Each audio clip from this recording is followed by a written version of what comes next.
Hello everyone and welcome back to my channel. My name is Gio and over here we're sorry for the inconvenience. So on today's episode, it's What's on My Mind Wednesday, and what's on my mind today? Well, Beeftober's on my mind today, and if you're wondering what Beeftober is, maybe me giving you a brief overview on what I'll actually be discussing on today's episode will give you some preliminary ideas of what Beeftober could be. So today I'll cover what is Beeftober and why I'm doing it, OG Inktober versus Beeftober, how it's going so far, showing you my drawings, and talking a little bit about what I've learned so far. So what am I doing and why? What am I doing? Well, Beeftober. Let's start with the epistemology. So Beeftober comes from Beef Creature, which is the name of my online art portfolio, aka art account on Instagram. You can give that a follow at beef_creature_. And so naturally Beeftober is just Inktober beefified. And to talk about what that is, let's talk first about why I'm doing it. So Inktober is the challenge to do an ink drawing every day of October, and it didn't actually start off with a prompt list being given out to the community, but since like 2016, I believe there's been like an official prompt list every year, and I've never done a successful Inktober, but I've been doing ink drawings for many years. So this year I just decided I really want to do this. So I started thinking about why I haven't done it in the past, and one of the main reasons was the prompts. I just realized that's like a real block for me for some reason. Instead of inspiring me, it actually just makes me feel uninspired, and it starts to feel more like a commission every day rather than like an inspired work every day. Did I just fuck up my lipstick? No, not too bad. Okay, anyway, so for Beeftober, it's doing an ink drawing every day with the goal of improving your style, refining your skill, building healthy practices, and getting in the habit of making time for your art every day, making intentional time for your art every day. So all those are very beautiful things to me. So like many artists who do Inktober, that's why I wanted to do Beeftober. And so Beeftober is just doing an ink drawing every day for those purposes, but with no prompts. However, to me, the spirit of a prompt is inspiration. So I still want to make sure I had a lot of inspiration, and I do. And so not exclusively, there's some days where I'll get led astray and maybe I'll do a prompt based on a cigarettes after sex lyric, for example, but for majority of my drawings so far, the inspiration or the prompts, if you will, have been Rumi quatrains, aka some of the shorter poems that Rumi has written. And so that has been really amazing. So for me, that's what Beeftober is, but I think anyone can participate in Beeftober, and just make sure that you have a solid intentional inspiration every day. Even if that inspiration is just getting into a meditative state and seeing what result comes out of that. So that's what I've been doing and why. When it comes to the original Inktober versus Beeftober, I think basically the prompt list is the main difference there, but also that it's just really in that spirit of inspiration and intentionality and getting like a little bit spiritual with it. How it's going, I would say it's going really well so far.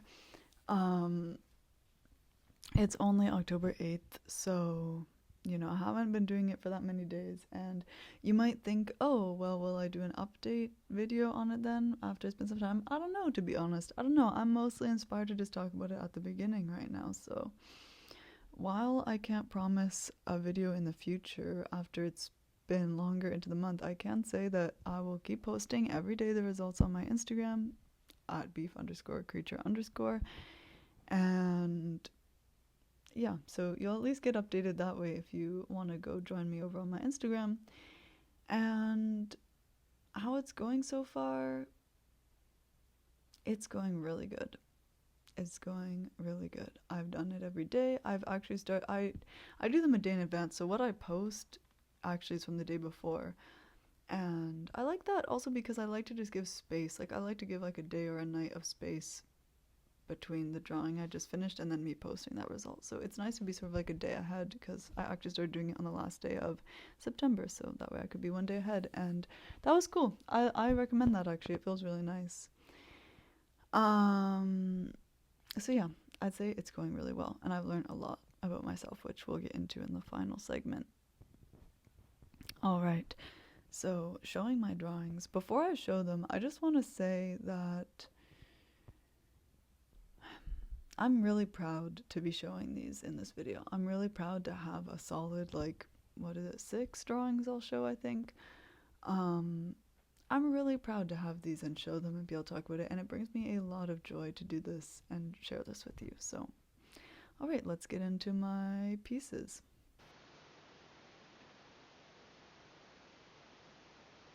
This is my sketchbook, and shout out to my sister for making this beautiful sticker that you see, Lana Del Rey. Pretty awesome, so just wanted to do a shout out.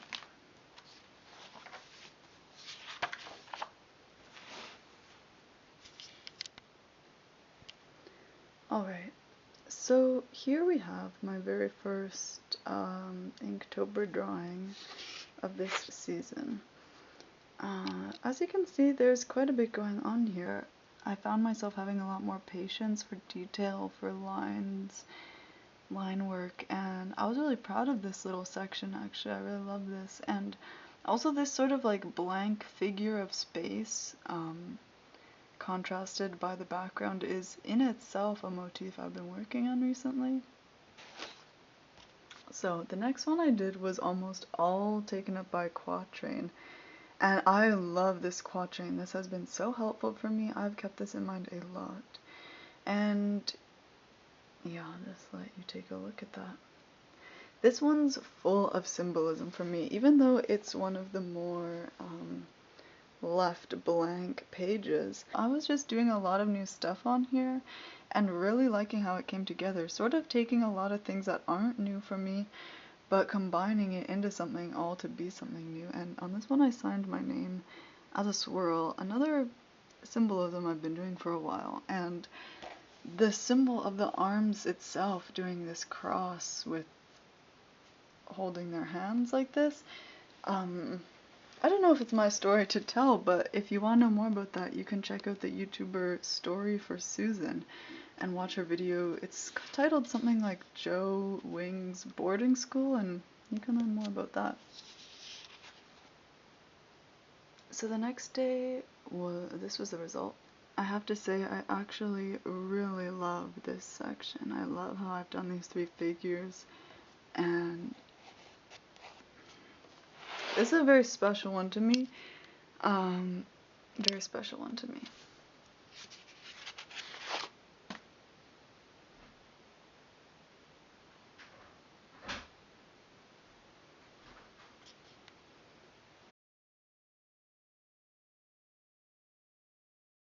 Last but not least, what I have learned so far.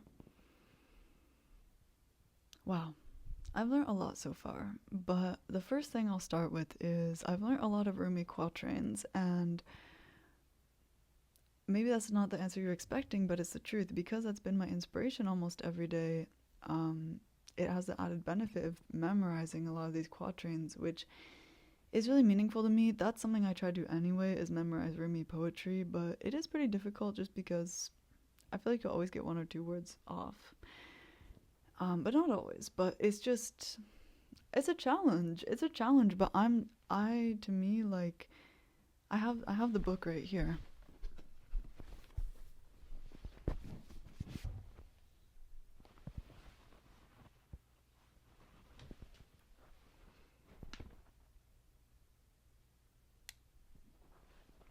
To me, in many ways, this book is like a Bible for real. I have learned so much wisdom from the pages of that book. So it's been a personal goal for a while to just have a few like Rumi poems memorized, and this is really helping me do that, because even if I don't write down the whole full quatrain on the page, as you would have seen that I don't do, when I'm drawing it, I actually have my Rumi book open, and beside me I have my sketchbook. So it's right there in front of me the whole time. That way I can really bring that essence into the work. I can have it in my mind. I can recite it while I'm working and just really help on that memorization process and really help. And it just because I'll think about it, and you know, it's in my mind while I'm incorporating imagery on how to bring it all together. So that just naturally really makes you memorize the quatrain. And then on Instagram usually I write the full quatrain or poem in the caption just so people know. And that's also just the way that I give the proper credit to Rumi. Like, I don't just say, oh, this line's from him, this line's from me. I just write the full Rumi work and say Rumi, and then people can fill in that info on their own, you know what I mean? So anyway, that's been like one of my favorite things I've learned. And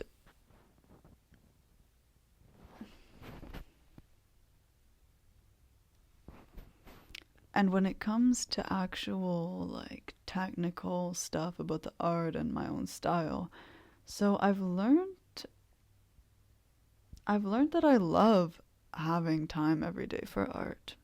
And I love when that time's intentional. And I don't love it if I have to rush. So because of that, I have fallen a day behind / because I started a day ahead, it means I actually just have come right on track now. But like, I'm glad I think, you know, even if you didn't start a day ahead and it makes you be like a day behind or whatever, I think it's more than okay if it means that the time you spend on the art remains intentional. Now, that's not to say abandon the challenge. I just mean give yourself grace, give yourself patience, understanding, and love. And you know, it's not worth stressing yourself out. The other thing I've learned is just that by doing that by having strong inspirational sources, by almost taking it a bit spirituality with that intentionality and the things you have in your head that you're wanting to put down on the paper, that has resulted in me being much more patient with my work, much more patient with my line work. I was able to fill in space with lines in a way that I haven't done before because I haven't had the patience to do it before. But this time, instead of being like, oh, this is the most tedious thing ever, I can't wait to stop, I enjoy it. Sometimes I listen to Tibetan chanting while I'm drawing, and some of my favorite chants that I like know off by heart, so I say it while I'm drawing it. And one thing I was sort of experimenting with is like for each line, as you would have seen, like sort of when I'm filling in those spaces with all the lines, sometimes I would make one line be like one verse and one verse of the chant, and that was really, really nice. It just makes it so deep. It makes everything so deep, so beautiful, and I'm just really loving this visceral aspect of the creation during this Beeftober. It's really pretty cool. And something I've learned about myself personally and my style on a more personal level is I've learned a lot about like my motifs and the symbolism I use. Sorry. Yeah, I have a few motifs and symbols I've used throughout my work for like years, but you can even see I've done some of them on my... Oh, sorry. I've even done some on my cheeks here just for the theme of the video, but yeah. Yeah, I've had a couple themes and motifs that I've put in my work throughout the years, and like one of them was that like swirl, but the more like boxy swirl, and then there's like the swirl, which I've done to sign my name on work for like many years now, and the star in the circle, which is a personal symbol I use to represent myself, I'd say. I also really like to use waves. I also really like to use bond symbol of balance. And I also like to use different hearts, like hearts with flames, hearts with wings, different flame symbology. So something I've learned during this Beeftober, even though it's just been a week basically, is like I've just learned the ones that I really, really love and that I want to use in almost every drawing. And I've learned that like even though there's so many symbols and motifs I love, that maybe I don't want to use every single one every time, or maybe some I've used up, like maybe some belong in my art in the past and it's time to move forward.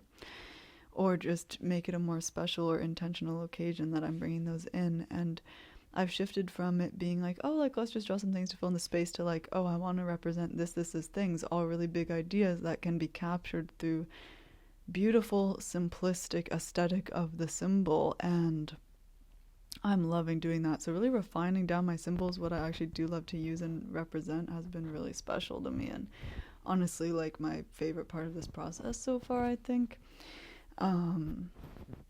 Yeah, so that's what I've learned so far, and I guess that brings me to the end of today's What's on My Mind Wednesday. I hope that you enjoyed, and if you feel inspired, follow your inspiration, whether it's to do Beeftober, whether it's to do Inktober, whether it's to come up with your own, whether it's to never do an ink drawing again because you were forced to your whole life, but you realize your passion's actually oil pastels. Whatever it may be, follow that inspiration, because if you follow inspiration, it's actually like stepping into a warm bath or something. It's like stepping into a feeling, and it's really beautiful, the results. So I really encourage anyone listening to follow whatever is inspiring you recently, and instead of worrying about being perfect or doing it right, worry about being happy, but don't worry. Focus on being happy. Focus on it being a positive experience for yourself. Focus on being gentle with yourself. There's no reason to make something hard for yourself. Anyway, I hope you enjoyed today's video, and sending you a lot of love, and thank you for watching. If you like this video, feel free to give me a like. Go check me out on Beef Creature on Instagram. Give me a subscribe. Tell some of your friends that you found a really awesome account. I'm gonna try to be posting pretty regularly, so yeah, that was Beeftober. See you on Friday. Bye. See you on Friday for Spinning the Decks Friday. I'm pretty sure that's what Friday is, so see you Friday for Spinning the Decks Friday.